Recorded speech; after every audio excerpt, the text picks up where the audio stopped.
Yeah, good evening, Ji. Good evening, good evening.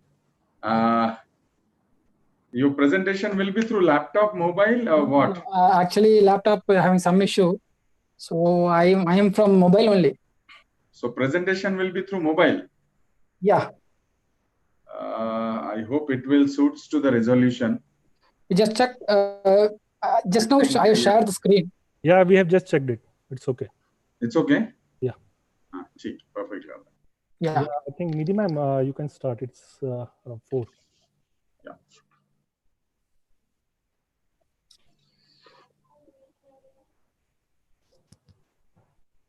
Okay, namaste and good evening, everyone. Welcome to Tuesday lecture series presented by Vigyan Prasar, especially for Vigyan Prasar Network of Science Clubs, VIPNet.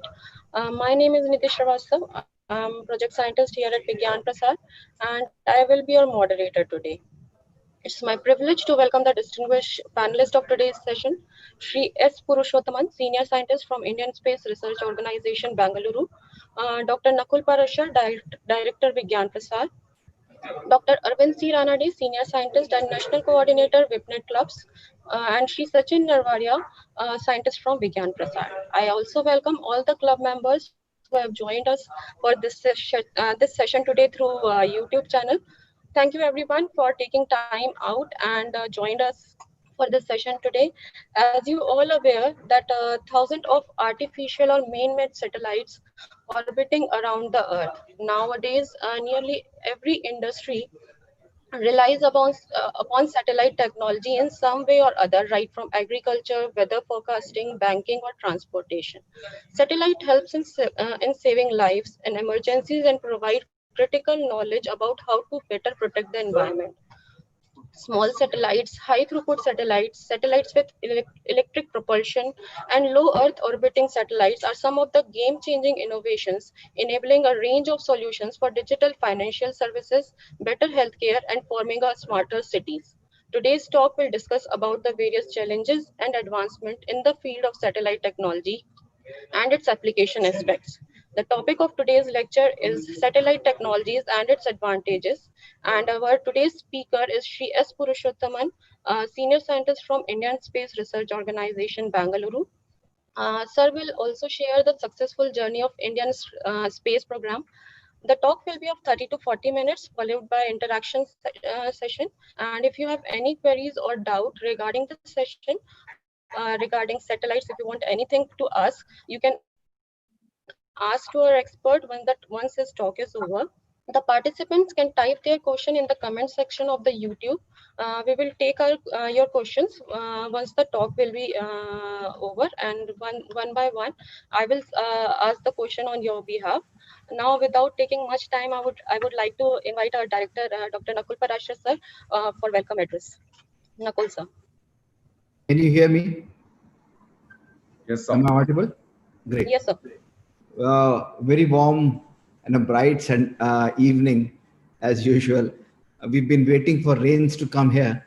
Unlike Mumbai, we've been waiting for it. But anyway, on such a bright and a warm afternoon, may I welcome all the participants on behalf of Vigyan Prasar to this interesting topic on satellite technologies and its applications.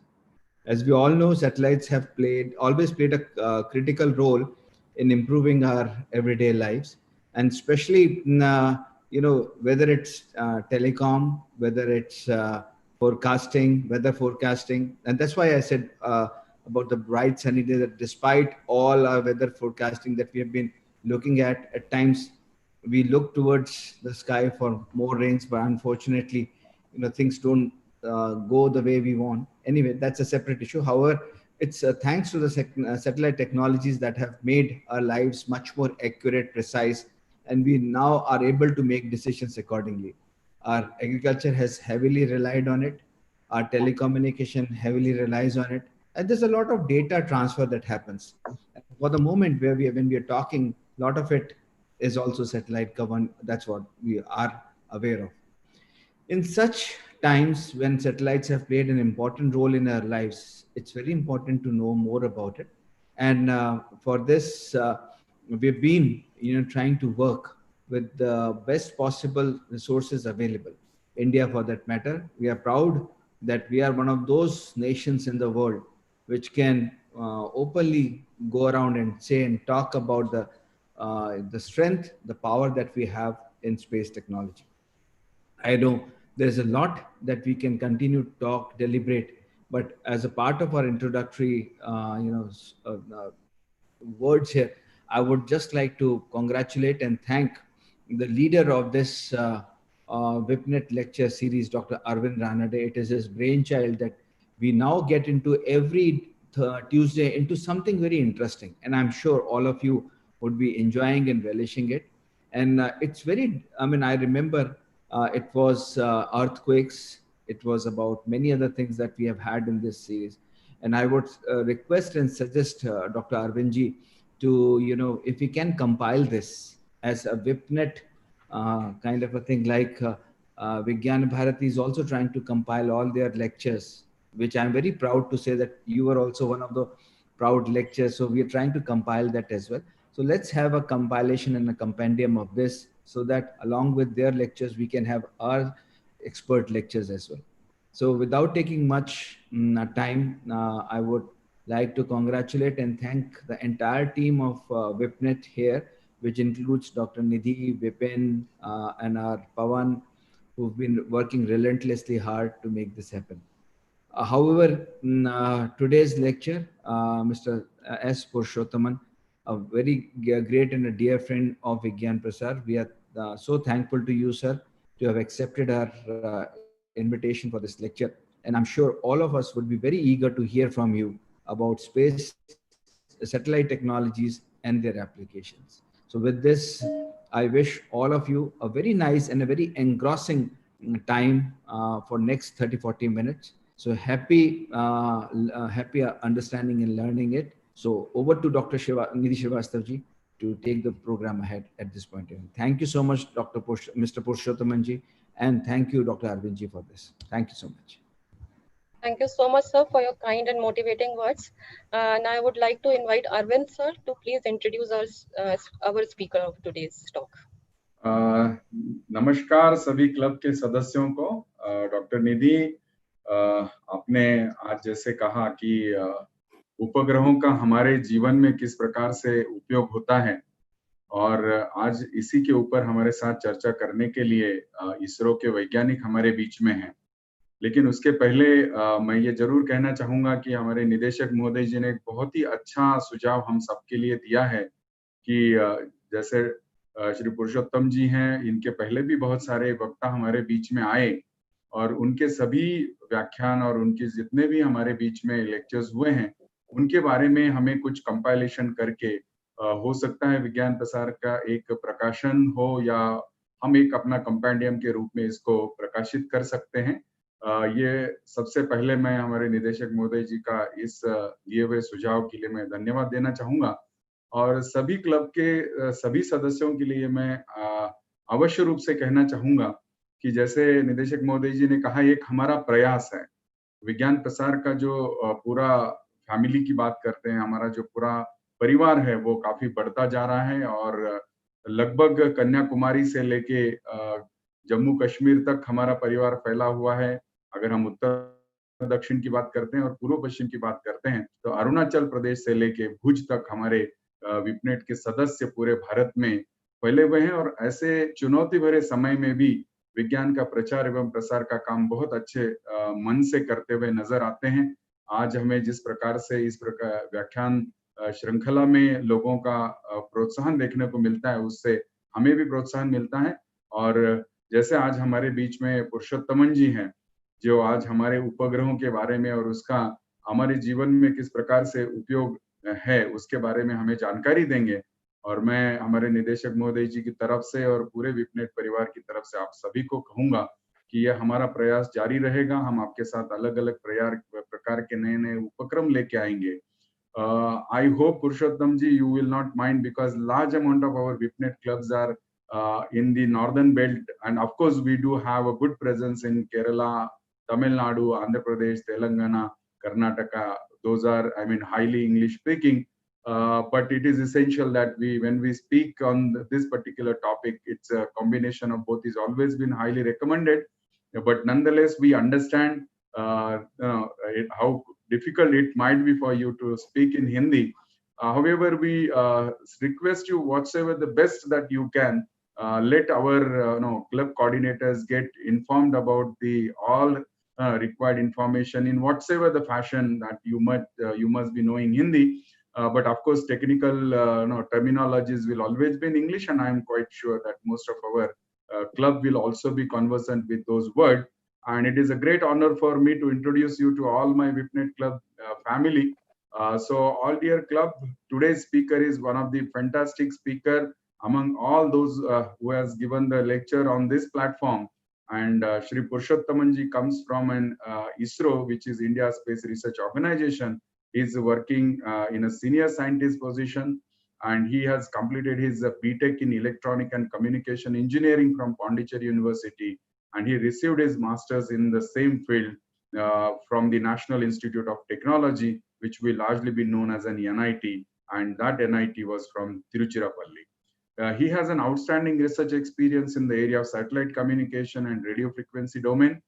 Shri Purushothaman has extensive experience in radio frequency characterization of satellite, onboard antenna, and payload characterization of various ISRO satellites.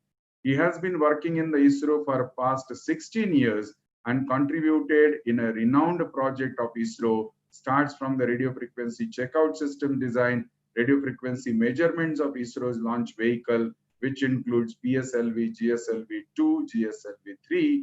He has a successful contribution in 35 spacecraft for RF characterization and its measurement with various innovative methodology, which includes our Mangalyaan, then IRNS series of spacecraft, and unfurable antenna, etc. He has published more than 35 research papers in the various conferences and journals. He has received some of the prestigious awards from the various professional bodies like ASDF Best Young Scientist Award in 2016 for his outstanding contribution in the field of engineering and space technology.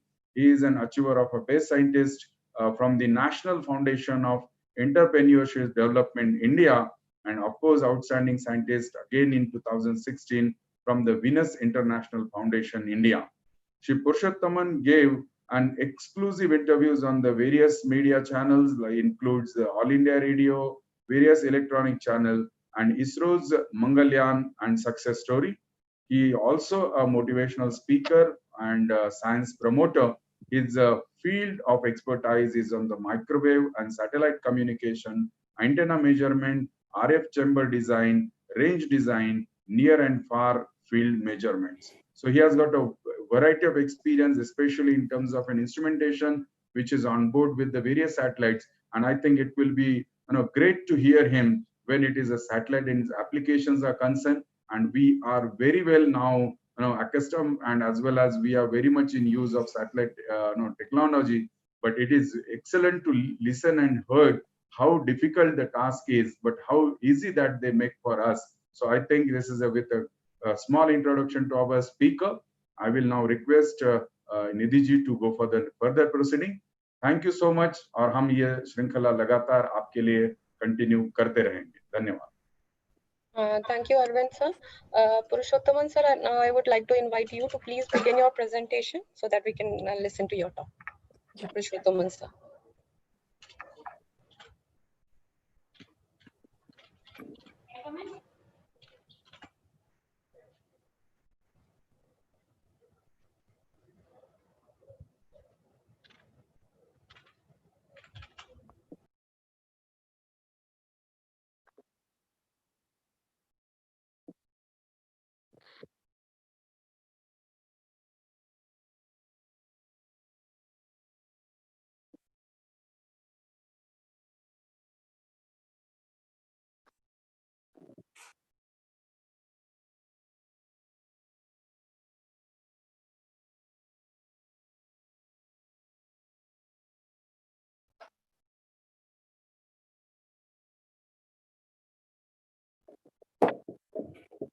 Are you able to see my presentation?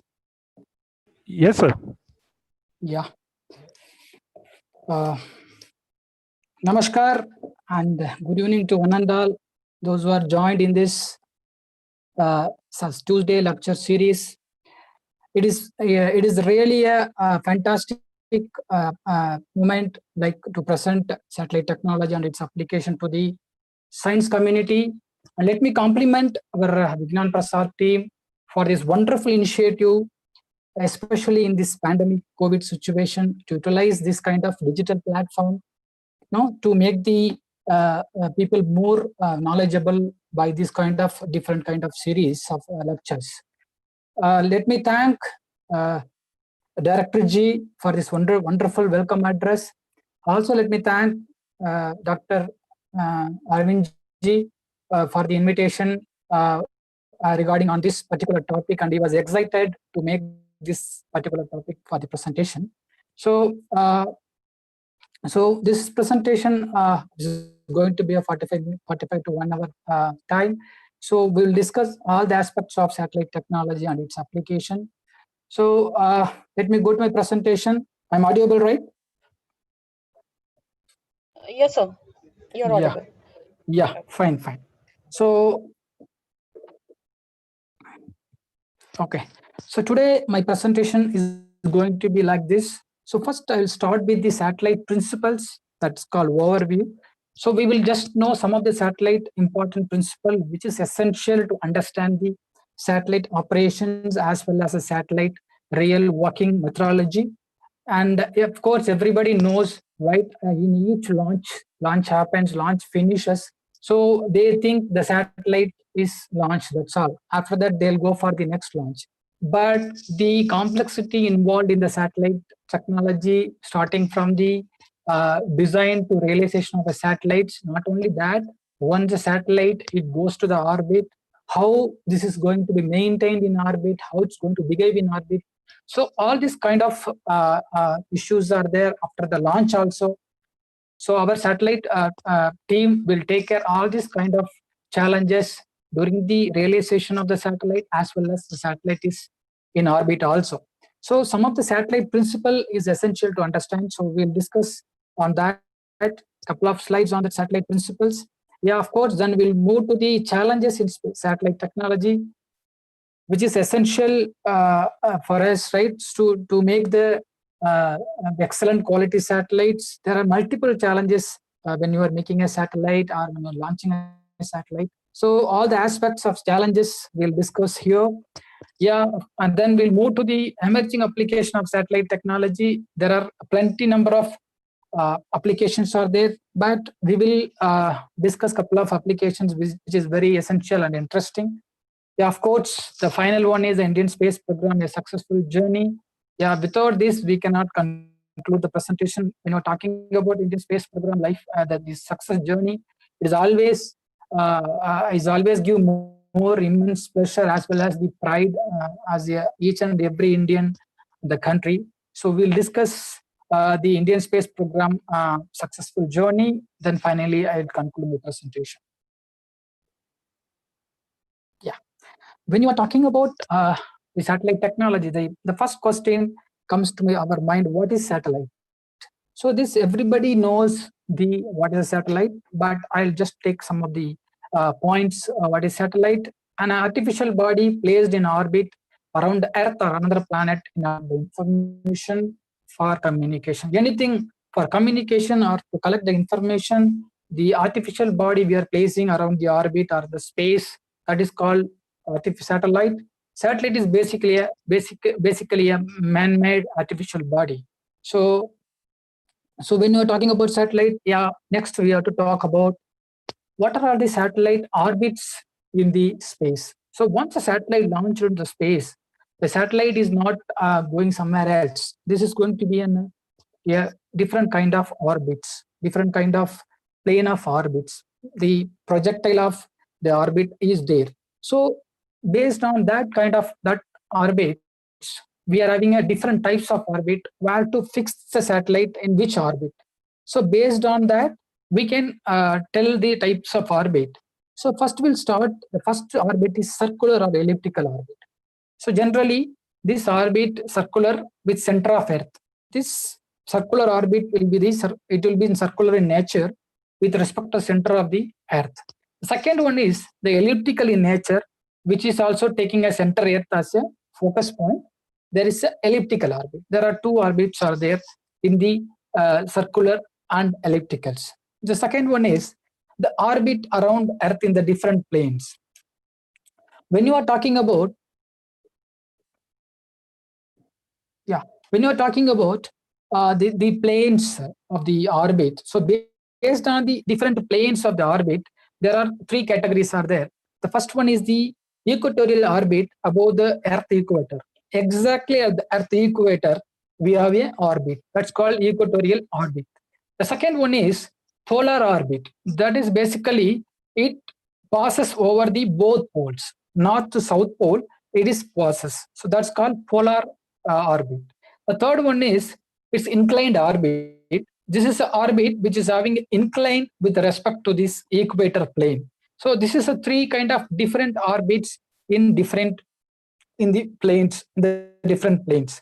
The third one is very important. We have to see is based on the altitude of the satellite. We'll have three category of satellite orbit. So the first one is geostationary orbit, what you'll call GEO. The second one is medium Earth orbit, it's called MEO. The third one is low Earth orbit. So these three kind of altitude based orbits are there for the different kinds of application. Okay, when you are talking about the same satellite orbit, the last altitude based orbits, there are three classification. It is given in this slide. You can see here. The first one is a geostationary or geosynchronous orbit. This orbit is basically 36,000 kilometers above from the Earth. In this particular orbit, most of our communication satellite and then military satellite, early warning satellites will be placed. So this is the first geostationary orbit. Is a very important orbit. So all the communication satellite it will be placed. You can see here there will be a red line. This shows the full geosynchronous orbit. The second one is medium Earth orbit. The range or altitude in the order of 5,000 to 15,000 kilometers from the Earth surface.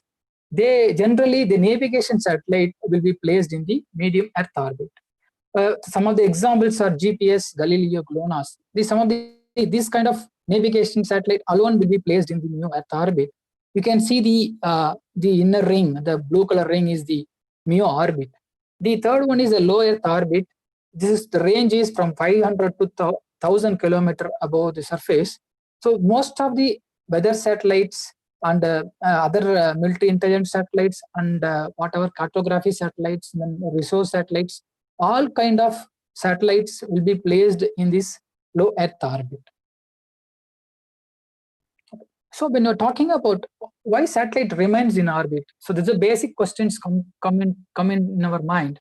How the satellites remain in the continuous orbit. So this is the figure. This particular slide shows how it is in the orbit in remain fixed. So when you are putting a satellite in that particular orbit, so there is two forces acting on the orbit. One is the gravitational centripetal force towards Earth, and the opposing force, that centrifugal force out from the orbit. It's both are equally acting at the point. So the satellite always remain in the fixed orbit. If there is any variation in this force, then there is a chance of deviating from the orbit. That is the main reason we are always monitoring the satellite in the particular orbit. That satellite is fixed on the same orbit or not. So this is the slide shows how the satellite remains always in the particular orbit. Yeah.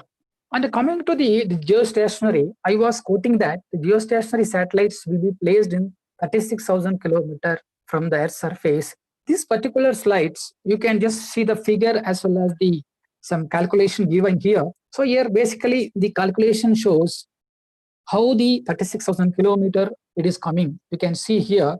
So you have to take all the parameters of Earth, radius of Earth, and then gravitational constant, mass of the Earth. You take all the parameters and both the force what we discussed.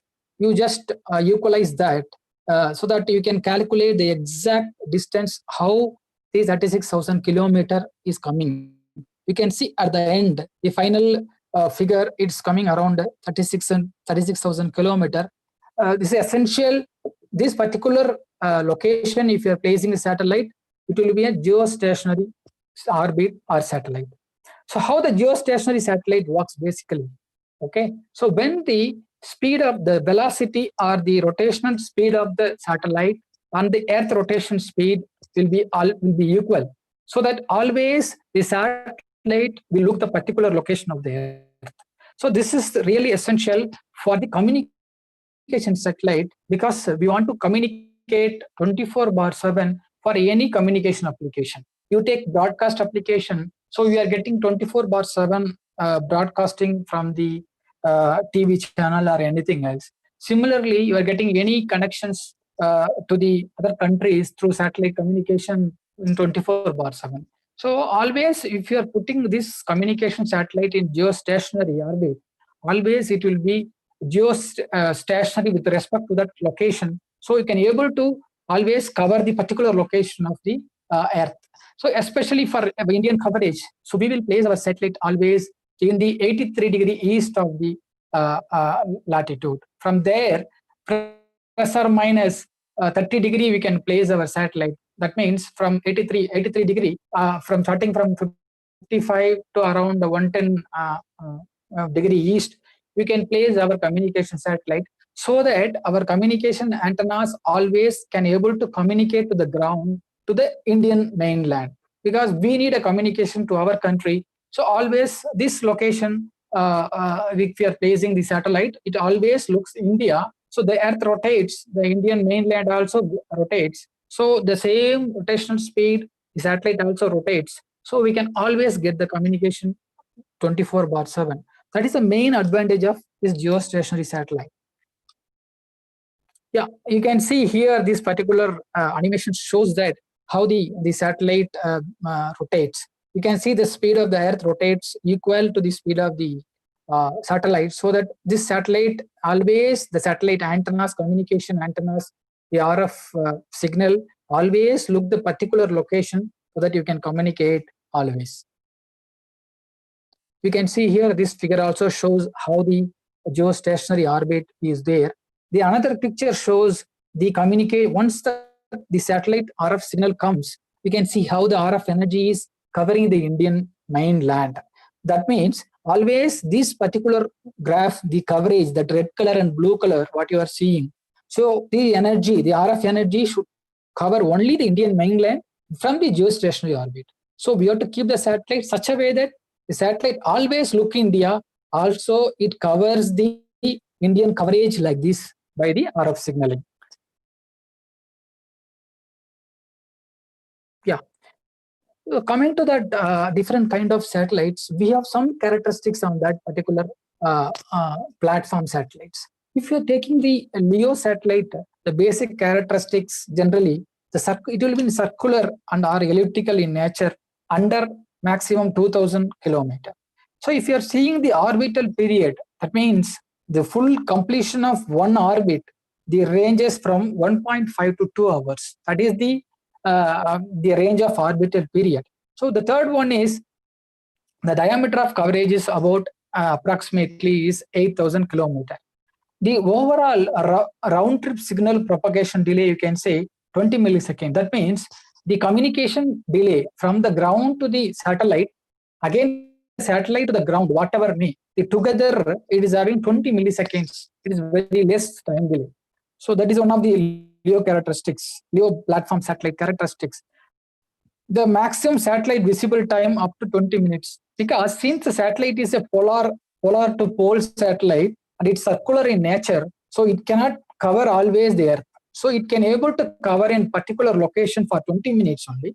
So we have to put a ground station there, and then we have to get the data from the satellites. So once the satellite rotates in a one particular orbit, so the Earth rotates, so it gives the communication to the next location. So there again we will get one more 20 minutes visible time. So based on this, approximately the full scanning of the Earth, it takes 16 times per day. 24 hours, it's approximately 16 times it will scan So when it is scanning, when the particular satellite visibility comes to the ground station, that ground station will get 20 minutes of visibility. So you get the data from that satellite, and again it goes to the next rotation, next circular orbit, and then the next ground station can get the data. So like this, all the data will be dumped to the ground station, whatever photo it is taking. For example, it's a weather satellite what we are using.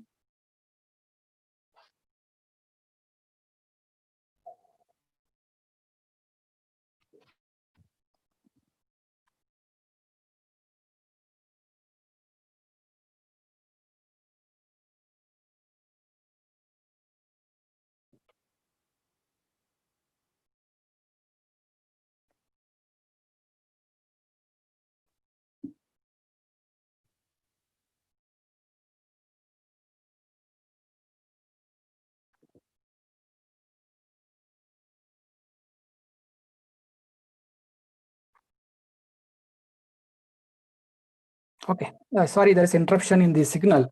So you can see here again the 20 minutes of this visible time is there, and then the atmospheric drag reset is orbital iteration is happens, and then there is a large Doppler shift also there in this LEO satellite platform and satellites. So when you're coming to the MEO, what we discussed in the previous slide, medium Earth orbit satellites, the range of the satellite in the order of 5,000 to 12,000 kilometers, what I said earlier.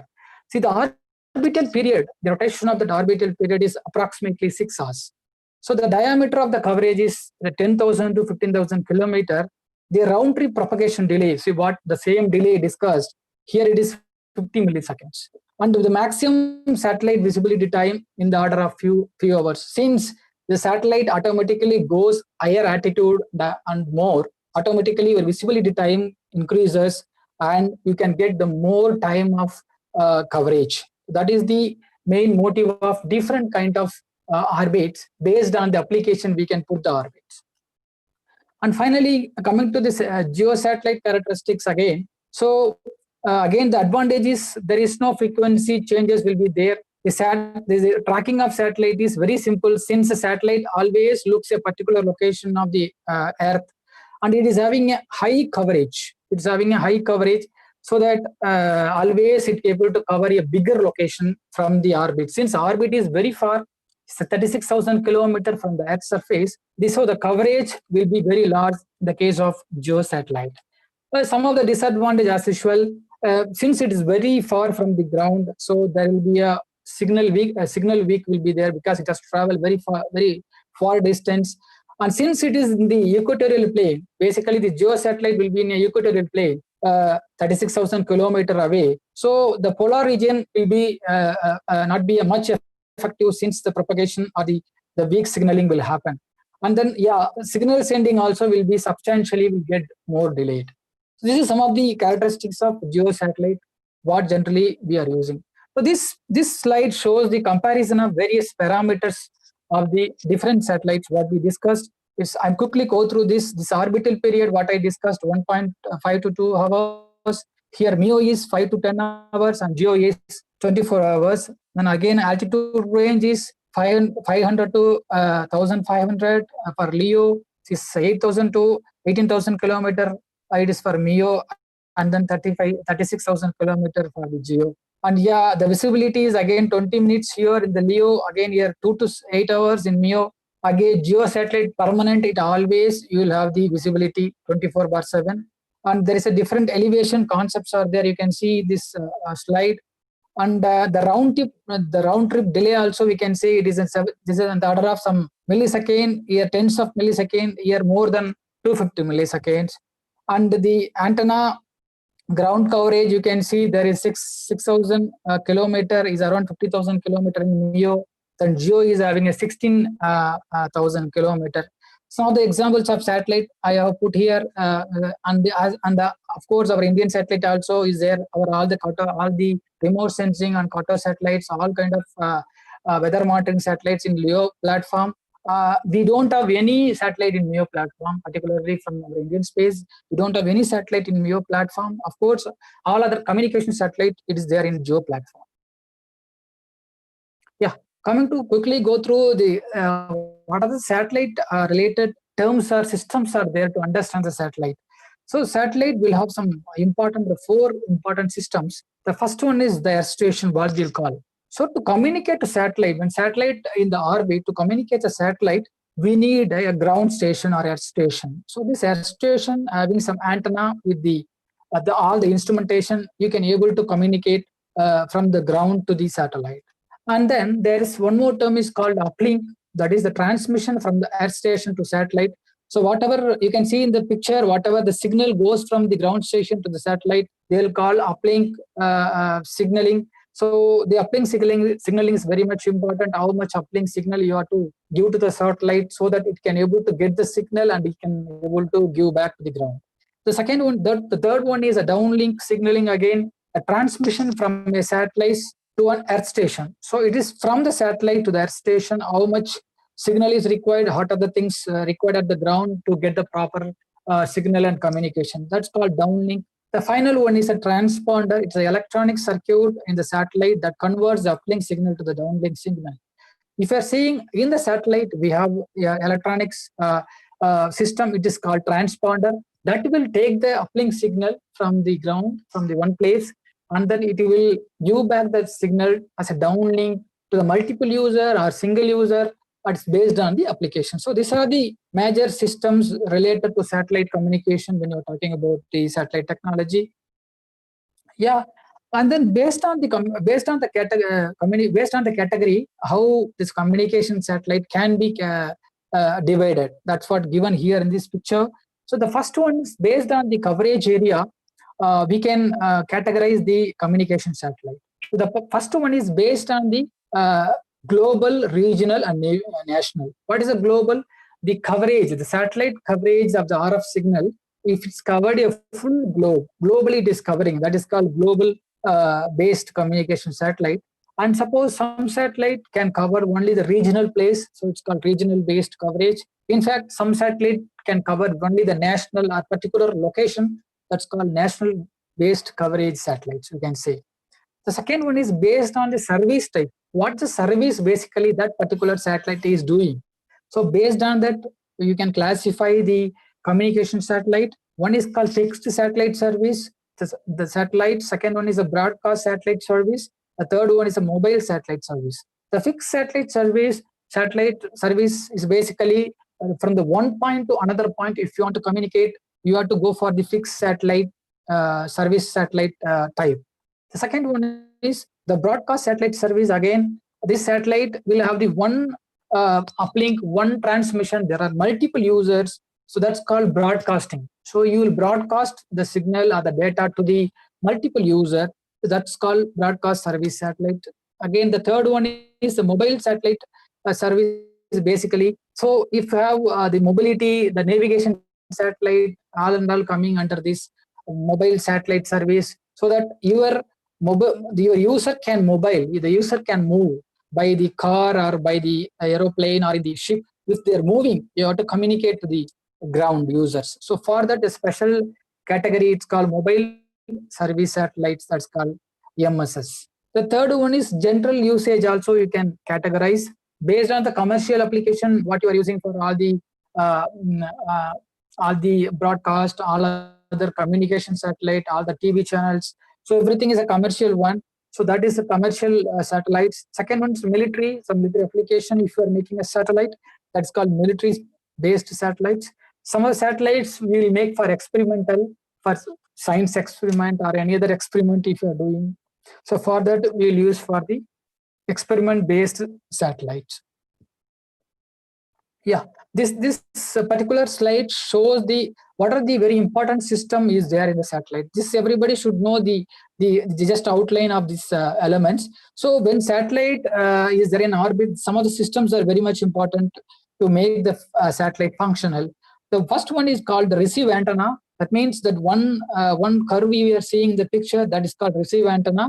The signal from the ground, it goes to that antenna. That antenna will receive the signal and goes to the multiple processing unit like LNA, filters, and amplifiers. These are the electronics systems which takes the signal, because the signal is very weak from the ground. So it will amplify, it takes the signal, and it goes to the final processing. In that processing, we will translate the frequency. What is the translation in the sense? We'll change the frequency.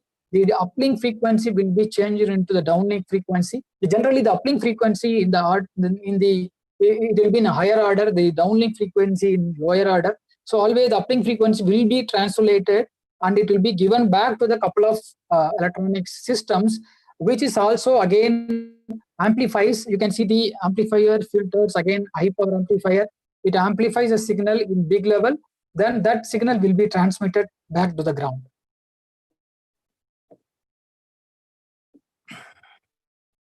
This is the one of the very important aspects we have to see when you're understanding, when you're talking about the satellite technology.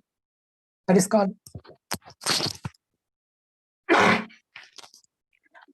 called the radio frequency spectrum here.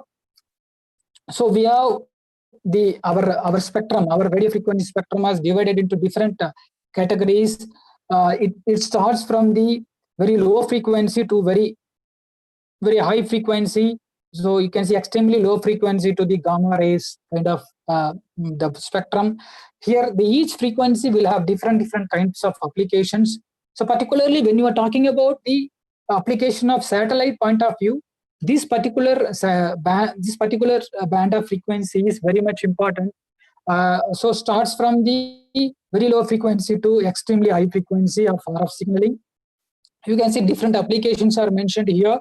Particularly when you are seeing this starts from the UHF, VHF, UHF, and SHF, EHF. These 4 bands is especially used for satellite and ground station application. It starts from the 1 gigahertz to 40 gigahertz is a band. 1 gigahertz to 40 gigahertz, the band where the maximum frequency bands is used for the satellite communication for all kind of applications. Yeah, this is a very important slide. Everybody should know about this. This is called satellite transmission band, where the maximum satellite is operating in this band, particularly, especially if you are seeing C band. So this particular band, the frequency range will be used for the satellite. And then KU band, again, this range what I have given is approximately be used for all the communication, satellite communication. Then again, KA band also we are used for this range will be used for the satellite transmission as well as the communication. And here only thing is when you are going for a higher frequency, the problem is the rain attenuation. So everybody might have seen when suddenly the rain comes, heavy rain comes, right? You will get disturbed in the signaling when you're watching DTH TV. The main reason is that rain attenuation. The rain drops will be attenuate the signal. So here if you are seeing the bands from C, KU and KA, C band will have the less effect, but when you are going for a higher band of frequency, the rain attenuation will be more. But there is some other advantage in the Ka band. You'll get broad bandwidth in the Ka band. So that's the reason we are migrating to other higher band also. But this is the major bands what we are generally using for satellite communication. So this is very, very important aspect we have to discuss is the International Telecommunication Union. It's called it's basically a global forum which decides how many satellites already existing in the orbit, what are the new satellite is proposed. It is a global forum basically, so that they can able to track the satellite as well as they will avoid interference, because every country have the satellite in their orbit, different kinds of satellite in different orbit. So to monitor that, to avoid the interference, because the same frequency what the other country is using, what we are using, it should not match, otherwise there will be interference. Also what are the polarization, what we'll call that, what polarization we are using. So the other country or other co-satellite also having the same polarization or same frequency. This all kind of data will be listed in this ITU. They have the list of all the informations. So based on that, they will give the approval for the license band, which band we are going to use a particular satellite, what location, what orbital location, what I was telling that 83 degree east, it's orbital slot location, what slot location I'm going to put my satellite. So these kind of informations will be registered in the ITU. ITU will give the clarification that okay, you can go ahead with that particular band with particular frequency. So this is very much important. Otherwise, there will be a huge confusion in the signaling as well as the interference. This is the link power budget, how the satellite is communicating to the ground. So what are all the link budget? The sense how much power the satellite should give, what is the power is required at the ground to get the proper signaling. So if you are just seeing the calculation from the satellite to the ground, that's called link power budget. So we will see the transmission power, then all the losses in the satellite itself, and then we will see the free space loss. The free space also having some RF, the radio frequency loss, the signal loss, that also we will take into the consideration. And finally, we'll come to the ground. So we'll take ground antenna gain and all the parameters of ground. And finally, we will calculate what is the power is required at the satellite, what is the power is required at the ground. Yeah, we will just discuss a couple of slides on challenges in satellite technology. This is very interesting.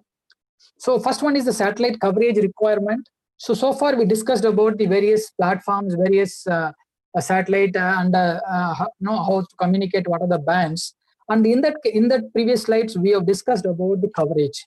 So there will be a coverage of geostationary satellite. Always it will be covering the required location, required main land. But when you are going for the future applications, definitely we should go for the improved manner. For that, what we are having is a selected part can be covered. It's called spot beam technology. So by the spot beam technology, you can pinpoint a particular area and you can cover with the satellite signaling. For example, India locations can be covered with 16 to 32 small location, and each location can be covered with multiple beams, single beams, so that you can enhance the performance of satellite, which in turn gives the most of the future applications. So that is the first challenges to make such kind of satellite, multi-beam or spot beam satellites. It is required more high power antennas and high power designs in the satellite manufacturing. So that is one of the first requirement, first challenges we have to face for the future satellites. That's called satellite coverage requirement. The second one is, this is again very interesting slide. You can see challenges in space environment issues. So everybody, the satellite goes to the orbit, it is going to be there approximately 10 to 15 years. But the space environment is really a dangerous and dense environment. So there are multiple problems the satellite has to withstand. Otherwise, the satellite may not work for the 15 years or 10 years what we have intended. So see some of the important point I listed out here. The first point is very important point is the debris. Everybody knows nowadays the debris, the unused parts of the satellite or any other space objects. It is in the LEO, especially in LEO orbit, it is more. So how to tackle this debris, how to save the satellite from the debris, that is very much important. The second one is the atomic oxygen. It is more in the space. So this will react with the electronics component and it can damage the systems. The third important one is the gravitational pull the satellite towards Earth. This always this gravitational pull will try to pull the satellites towards Earth. So we should always see that satellite position where the satellite is there, whether the satellite is maintaining that particular orbit or not. So this kind of information we always should register, should always check the satellite, how it is in the orbit. The next one is, again, you can see the limited propulsion to maintain in orbit. Because satellite, to make the satellite in the orbit, we need some kind of propellant so that you can reorient the satellite to look always the required position. So for that, we have the propulsion inside. That propulsion is limited. It is not a bigger volume, bigger number. So that limited propulsion is over, then you cannot do the satellite. So that propulsion also we have to see how much you can accommodate. Those kind of challenges are there. And again, the thermal environment is one of the very, very important aspects we should discuss. So in the space, the thermal environment is really difficult. You can see it starts from minus 170 degrees Celsius to plus 170 also. So in the different kind of thermal environment, all the systems has to be function in proper. See, for example, if you're getting any electronics device to your home appliances or home use, that will work only in the normal room temperature or in the ground temperature. But that definitely cannot work in the space environment. So space environment systems are required different kind of materials, different kind of testing, so that to ensure that all the thermal conditions that particular system is qualified. So that is really challenging for us to make a system in different thermal environment. Again, the harsh hard-on materials, then faster aging will happen in the space. Again, it is challenging for us. And the radiation is high. Particularly the radiation in the space, it is enormous. You can see the solar flares and other solar events. In fact, the Van Allen belts also is there. So this kind of radiations, and you can say the plasma radiation, the plasma environment also is there. So this kind of radiations will give different kind of effect in the system. So it may damage the spacecraft or satellite. So we have to see this kind of problems in the ground, so that the satellite will give the proper lifetime of 10 to 15 years. And the final one is, the lifetime only 15 years we can use. The next one is, again, it is also very important, the propagation effects and their impacts. So when satellite communicates to the ground, it has to come via the free space. So the signal propagation is very much important. There are so many concepts, so many phenomena are there to make the signal loss, because whatever signal is coming from the spacecraft, when it is reaching to the ground, there are multiple signal loss will be happening based on this kind of propagation effects. So starts from that. You can see the first one is atmospheric absorption. That is one of the important things you have to see that. Then the cloud attenuation, cloud will attenuate what we have discussed. And then the tropospheric scintillation also, it's a refractive effect which gives the signal loss. And then the Faraday rotation, the ionospheric, there will be a Faraday rotation which rotate the signal polarization. So because of that, there's a chance of signal loss. And then the ionospheric scintillation, again, the final one is rain attenuation, what we have discussed. The rain and ice crystal depolarization. This kind of propagation effects, right? This has to be discussed. It has to be properly evaluated in the model, so that, right, you can get the signal loss with the less, so that we get the best signal, the maximum signal from the satellite to the ground. But particularly if you're going beyond more frequency, more than 10 to 15 gigahertz, the above effects are more, especially in the propagation effects are more. So we have to take care when you're going for the higher and higher frequency, the satellite communication. Yeah, this is one of the very important we have discussed in the first point, the space debris. The space debris is also known as a space junk or space garbage. It is a term for defunct human man-made objects in space. In October 2019, it's reported nearly 20,000 artificial objects in orbit above the Earth, including 2,218 operational satellites. These are just objects large enough to track. These objects are large enough so that you can able to track these objects. But this space debris, the count is in the order of 128 million pieces of debris. It is there. This smaller from the 1 centimeter onwards, and then again 90 lakhs of debris is there in the order of 1 to 10 centimeter, and around 34,000 of the pieces of 10 centimeters. So this all the combination of different debris are there and the different size. So this is really challenging for us, right? It should not hit in the existing satellite or existing system in the orbit. So you can see the figure shows, right, the 1957 how the space debris is there.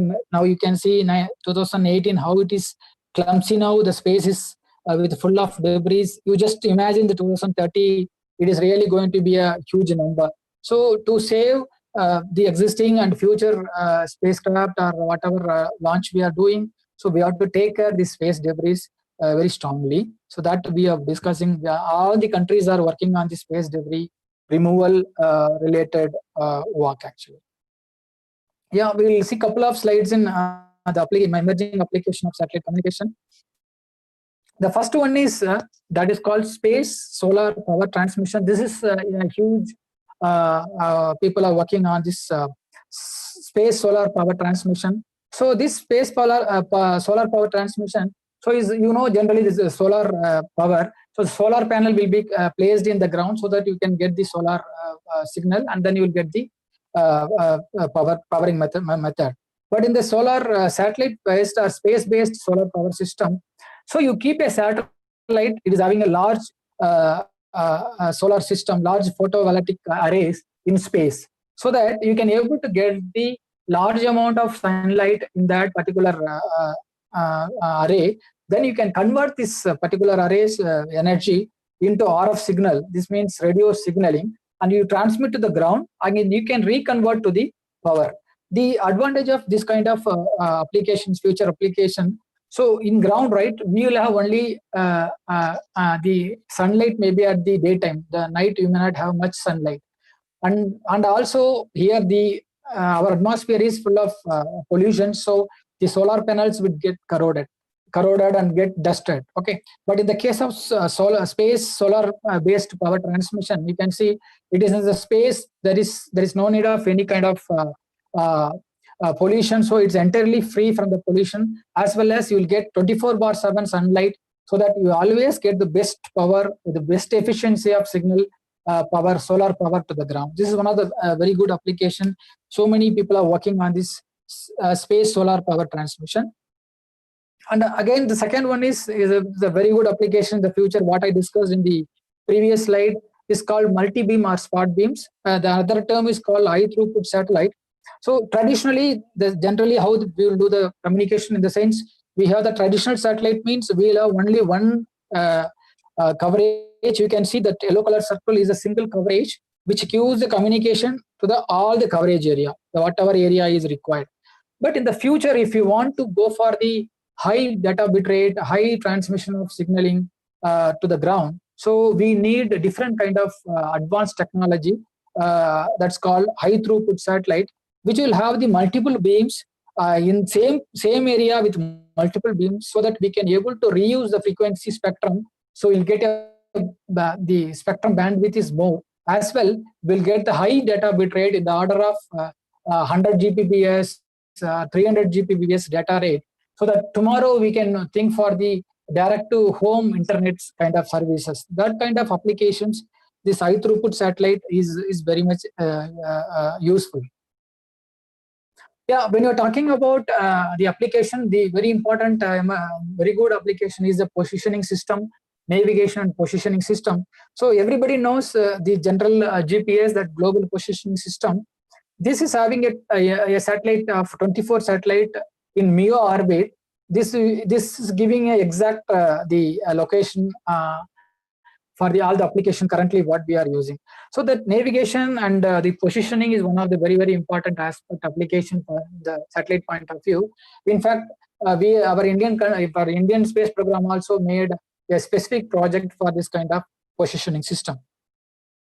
Yeah, and then based on the GPS positioning system, again, the aviation sector, the flight landing and in fact takeoff, all the very accurately calculated based on the satellite technology. We will have GPS satellite, take the GPS satellite signal and calculate the exact location of the airborne aircraft or flight, and then you exactly guide the satellite and then guide the airplane or the aircraft exact location. We can able to guide it. So for the satellite based augmentation system for the aviation sector is one of the very, very excellent application in the aviation sector. And as I told in the previous slide, this kind of navigation, our Indian space program also given an excellent project is called NAVIC. That another name is called IRNSS.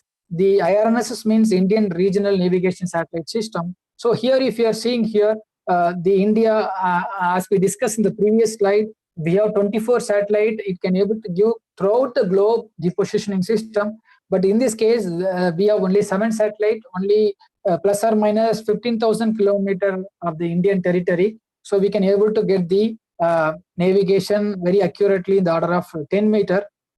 So the 7 satellite already deployed in the space. So by using that, we can able to exactly locate the navigate or locate the particular people or particular applications. We can use this satellite-based navigation. This is a very unique navigation system made by Indian Space Program, and really it's very useful for all the human beings as well as other application also. Yeah. So far I discussed some of the very interesting emerging application.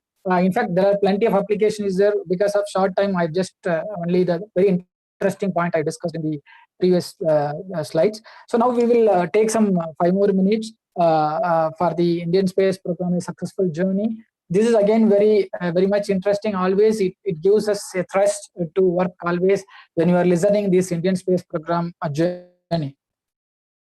Yeah, the first rocket, okay, made by Tipu Sultan in India, and in the first war rocket against the British. Okay, so here you can see he used a long bamboo stick with 2 kg gunpowder and the sword as the weapon. So that's the starting point of the rocket here.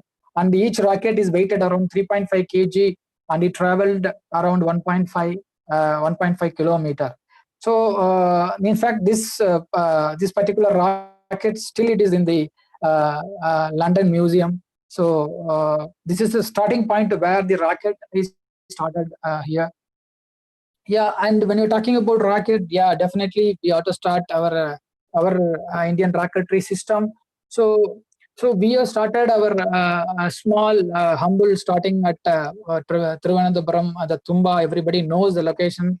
And in 1963, 21st November, right, we had the first Nike Apache launch in the seashore. That is our starting point. In fact, people are not imagine that, right? This starting point will go with a big achievement, like right now what we are in space technology. So still in Vikram Sarabhai Space Center, there is that space museum is there. One small church is there. If people are getting a chance, if you're going to Trivandrum, you can visit that museum. It is very interesting museum. You can have a look on that museum. Yeah, again, see, we started our work with small cycles taken, the nose cone. You can see the one picture. The nose cone we have taken in the cycle, and the satellite also transported in bullet cart. This kind of scenario is there in our history. So it is really a painful history, as well as the path that we have traveled is a really amazing path. Yeah, and of course, our August 12th, our Vikram Sarabhai birth anniversary is coming. Yeah, it is. In fact, it's a great time to speak about him today.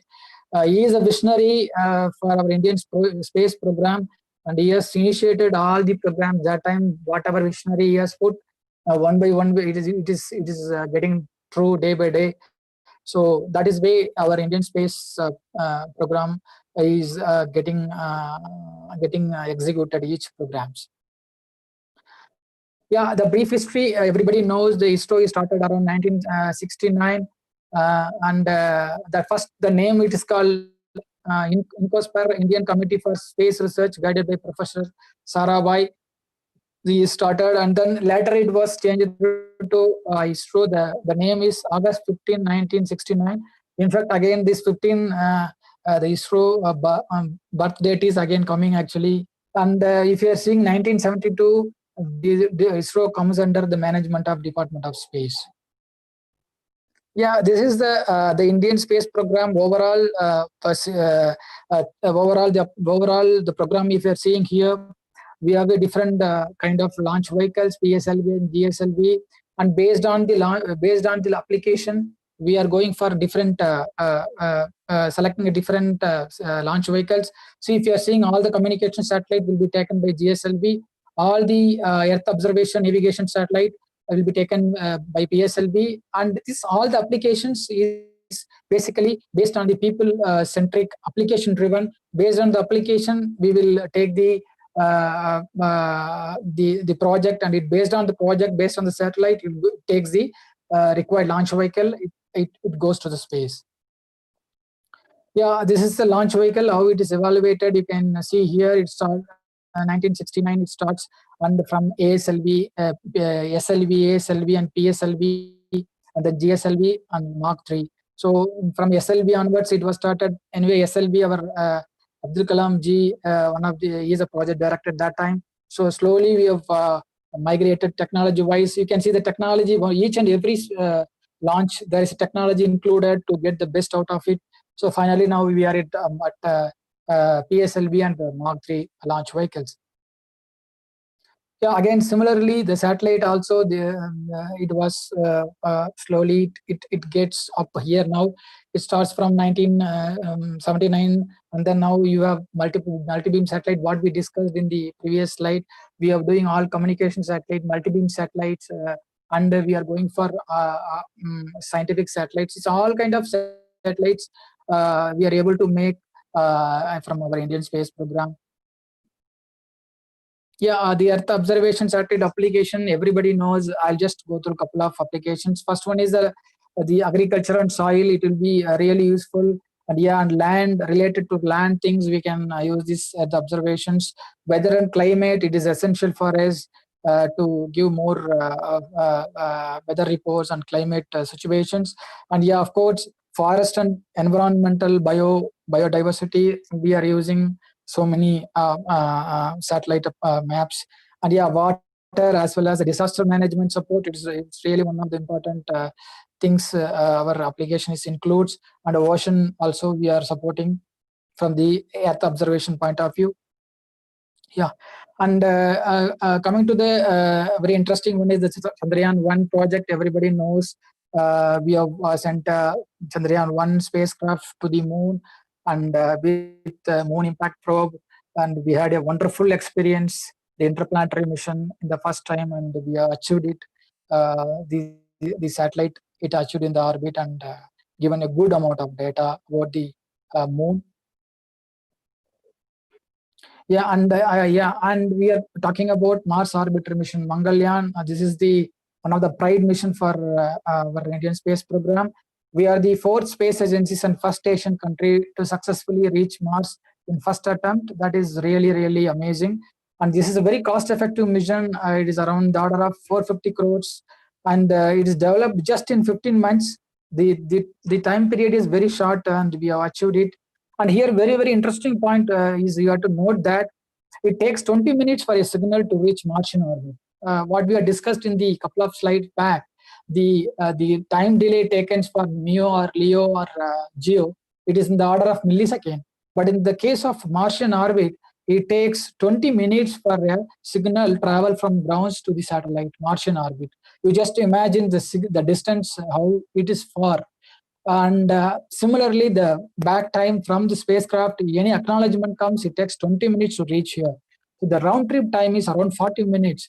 You just imagine to communicate a satellite, it takes 40 minutes delay. So you have to make such a complex mission, and making such a complex system at the ground and on board, it's really, really tough. And with that challenges, successfully we inserted in the Martian orbit. That is a great mission by the our Indian space program. Yeah, this is one of the letter written by one student to the our chief chairman ISRO.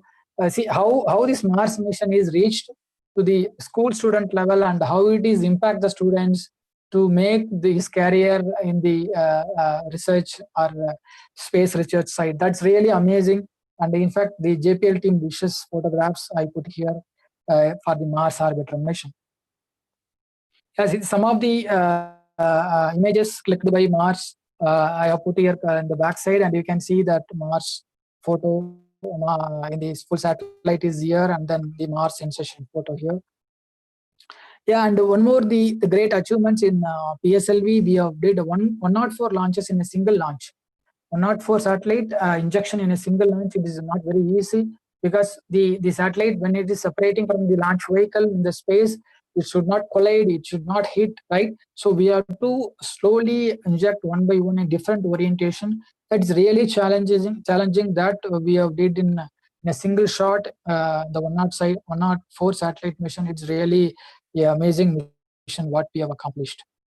Yeah, this is one of the Navy, which I discussed in the application slide. So we have the 7 satellite constellation in the vicinity of our country. So we can able to get the positioning very accurately for our own country applications. So suppose tomorrow, if you're not getting the other support, we can use this Navy support for us for the navigation applications. So it can be used for vehicle tracking, of course, for the fishermen, and we can go for the other application also. Yeah, this is the slide shows what I explained in the IRNSS. So we have this all kind of applications now. Full constellation is ready. Only thing is the ground terminals we are getting ready. Maybe shortly we'll get the ground terminals also will be ready for this kind of navigation system.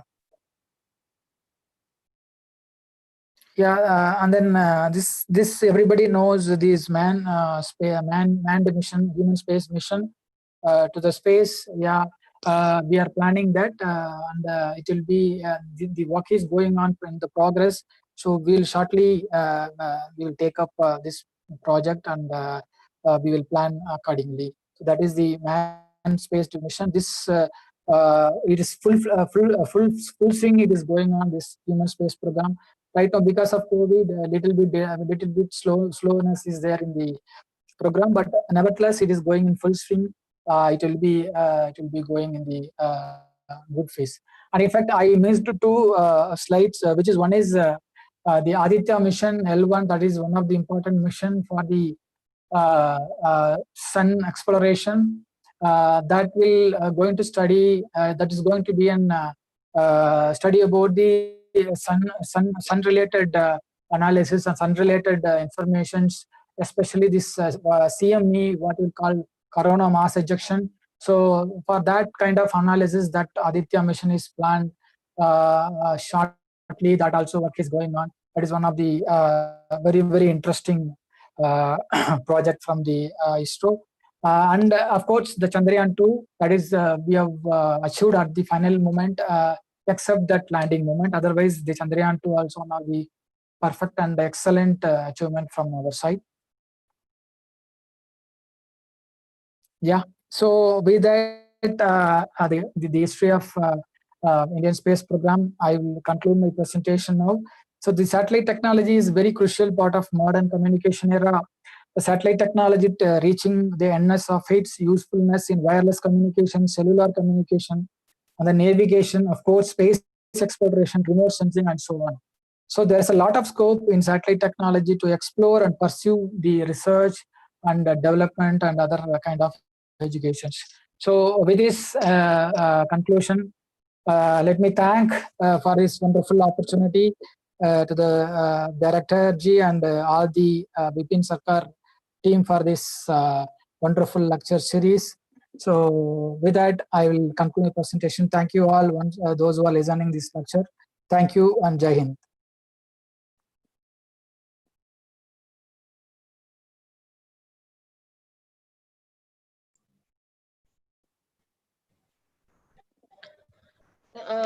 Thank you, sir. Thank you for the wonderful presentation and very easy words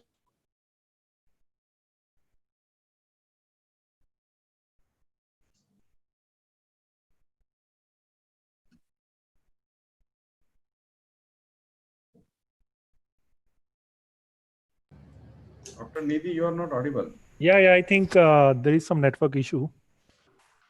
Okay. She's coming. She's coming on my system. Okay, fine. Because she has noted down the questions, so she's just coming.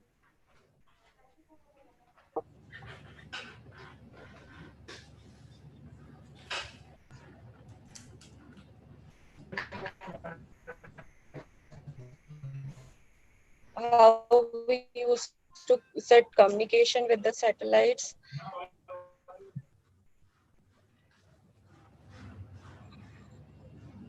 Hello?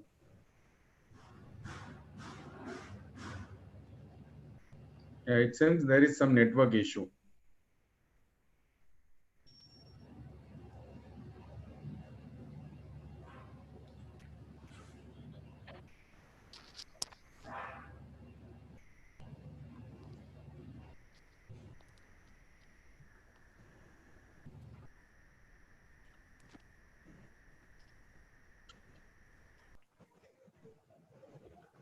I'm sorry for all the disturbance.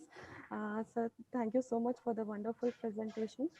We come across to know everything right from types of orbit, how satellite used to work, how we used to set the communication with the satellites, uh, and what are the challenges we are facing. Voice is very slow, Nidhi madam. Yeah. Nidhi madam, you are not audible. Hello. Yes. Okay. Audible.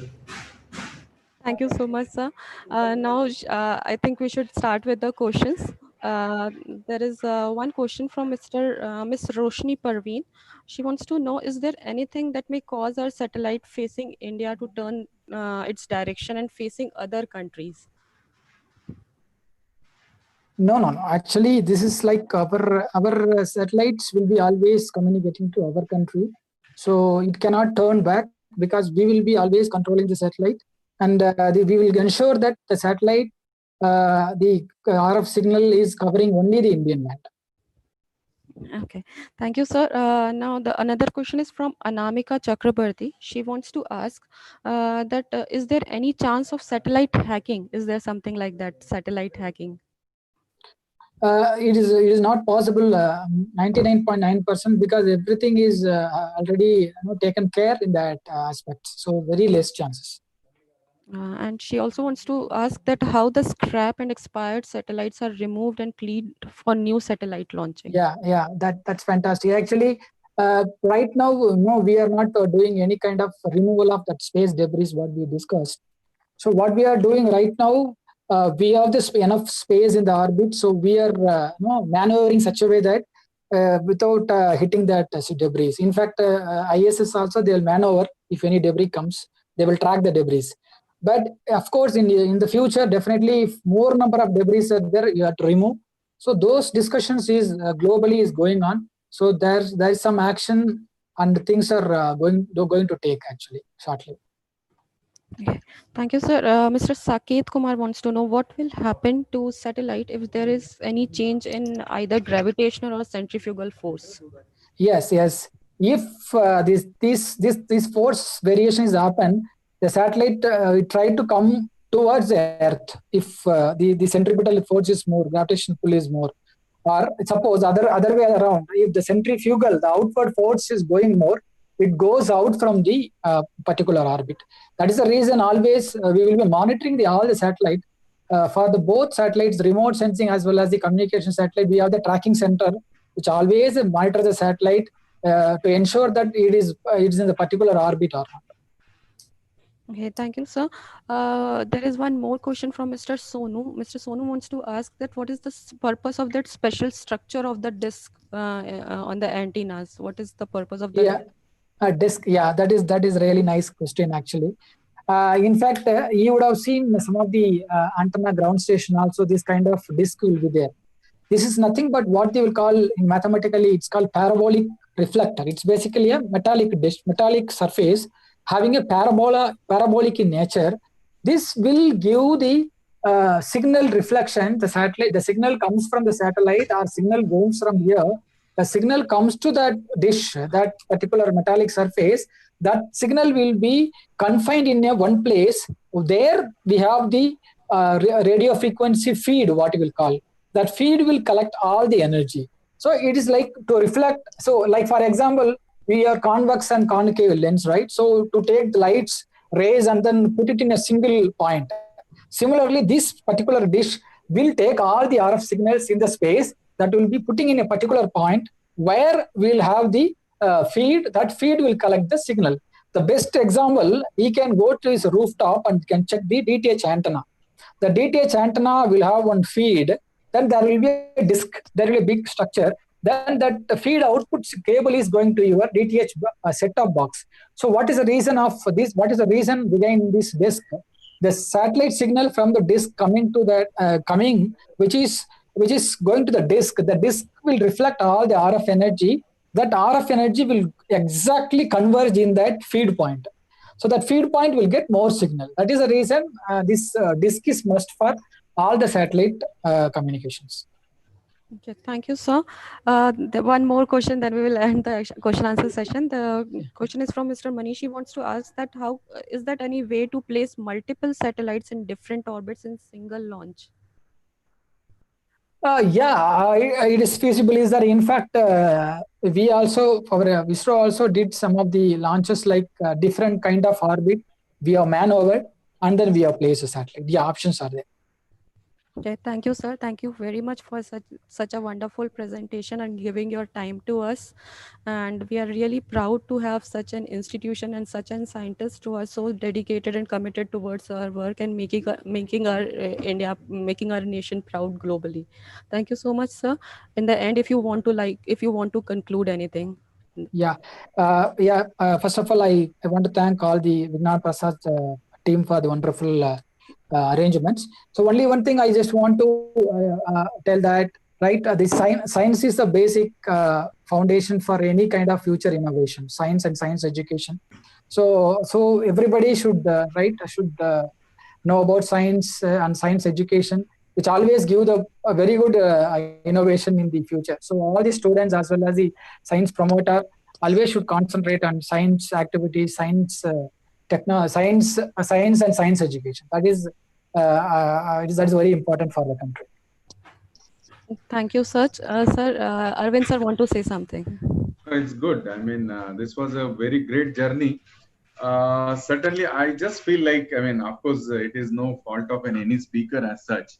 But the country is so vast and we are such a diversifying nation. Hindi and English is something because I started getting few comments. Sir, speaker is not speaking in Hindi, but it is rightly and definitely is one of the kind of an issues that will always be there. But when I have heard this talk, it was really a wonderful journey to understand what is the role of satellite, what are all the systems which are in place. It's not that you think and take things and get launched the satellite. There are n number of things need to be considered when you speak about the satellite, and of course the whole beautiful journey of an ISRO, right from the time it was been set up by Vikram Sarabhai, and then today when we are almost at the time of launching the Gaganyaan in very soon, and of course we are planning for the Chandrayaan 3, and then we also have other missions to be accomplished. So the whole presentation was very, very informative, and I am pretty sure the youngsters must have got motivated by this. And similar talk will always help the young generation to consider these are the few avenues for them to come as an foreign career. तो club को मैं यही कहूंगा कि ये हमारा प्रयास है, हम प्रयास जारी रखेंगे, करते रहेंगे. ये भी हमेशा ध्यान रखना होगा कि विज्ञान की जब बात करते हैं तो हर बार हर चीज हिंदी में हो नहीं सकती है, लेकिन जितना हो सके हम कोशिश करते हैं, और आपसे भी हम अपेक्षा करते हैं कि थोड़ा बहुत टेक्निकल वर्ड्स के लिए थोड़ा बहुत, क्योंकि ये स्पीकर के ऊपर भी डिपेंड होता है, और विज्ञान की बात करते हैं तो विज्ञान में ये स्वाभाविक तरीके से कुछ चुनौतियां रहती हैं, बट हम हमेशा कोशिश करेंगे कि हमारे सभी क्लब के साथ इंक्लूसिव हो. लेकिन जिस प्रकार से आज का टॉक सीधा हमें इसरो के साइंटिस्ट की तरफ से मिला है, उसका आप सब लोगों ने फायदा लिया होगा, और ये टॉक आपको बाद में भी रेफरेंसेस के लिए विज्ञान प्रसार के यूट्यूब चैनल पे अस्तित्व में रहेगा. तो आपको जब भी मौका मिलेगा आप जरूर इसको सुनिए, देखिए और आपका ज्ञानवर्धन करिए. तो इतना ही मैं जरूर कहूंगा. पुरुषोत्तमन जी को मैं धन्यवाद भी दूंगा और चाहूंगा कि यह जो हमारा जो सफर है वो आगे भी चलता रहेगा. बहुत बहुत शुक्रिया. और अभी फॉर्मल मेरे ख्याल से वोट ऑफ थैंक्स के लिए निधि जी आपका कुछ प्लान होगा. Thank you. Thank you, sir. Now I would like to invite Sachin sir for vote of thanks. मेरी आवाज आ रही है अच्छे से? Okay. Yes, sir. आज का जो टॉपिक था सैटेलाइट कम्युनिकेशन या उसका एप्लीकेशन, ये एक बहुत ही हमारे लिए उत्सुकता जगाने वाला टॉपिक है और उसको पुरुषोत्तम सर ने बहुत अच्छे से एक्सप्लेन किया। मेरे हिंदी भाषी क्षेत्रों के लोगों को थोड़ा कम समझा होगा, लेकिन फिर भी आपके डायग्राम्स और फोटोज़ वगैरह से काफ़ी अच्छी तरीके से हमें समझ में आया और शॉर्ट एंड स्वीट प्रेजेंटेशन था। यदि इसको हम दोबारा देखेंगे, बार बार देखेंगे, तो हमें और इसके बारे में जानकारी अच्छे से मिल जाएगी। इसमें आपने काफ़ी सारी चीज़ों से हमें बताया जो कि हमें बिल्कुल पता नहीं थी। सेल डेब्रीज क्या होती है, एटॉमिक ऑक्सीजन क्या होता है, ये सब हमें पता चला। और सैटेलाइट और उसके बारे में बहुत कम इंफॉर्मेशन लोगों के पास है और इसके लिए अवेयरनेस की हमें काफ़ी ज़रूरत भी है सोसाइटी में कि आखिर होता कैसे है। और यदि ज़्यादा से ज़्यादा जानकारी यदि हम स्टूडेंट्स को देंगे तो हो सकता है हमारे स्टूडेंट्स अच्छी सैटेलाइट्स बना के लॉन्च करने में ज़्यादा सक्षम होंगे। इसके साथ ही मैं सर, आपने काफ़ी अपना टाइम दिया और अपनी एनर्जेटिक टॉक दिया, इसके लिए मैं आपको दिल से धन्यवाद देता हूँ। और हमारे डायरेक्टर सर अरविंद सर और पूरी टीम विपनेट का मैं दिल से धन्यवाद करता हूँ, क्योंकि उन्होंने भी अच्छा सहयोग दिया है और उसके कारण से हमारा ट्यूसडे लेक्चर सीरीज का ये जो लेक्चर है बहुत अच्छे तरीके से संपन्न हुआ है। और सबसे ज़्यादा धन्यवाद हम पार्टिसिपेंट्स को देंगे कि उन्होंने इस पूरे लेक्चर सीरीज में पार्टिसिपेट करके इसमें अपना सहयोग देके हमें अनुग्रहित किया है। बहुत बहुत धन्यवाद सर आपका। धन्यवाद, नमस्कार। धन्यवाद। Thank you. Thank you Thank you, sir. Thank you.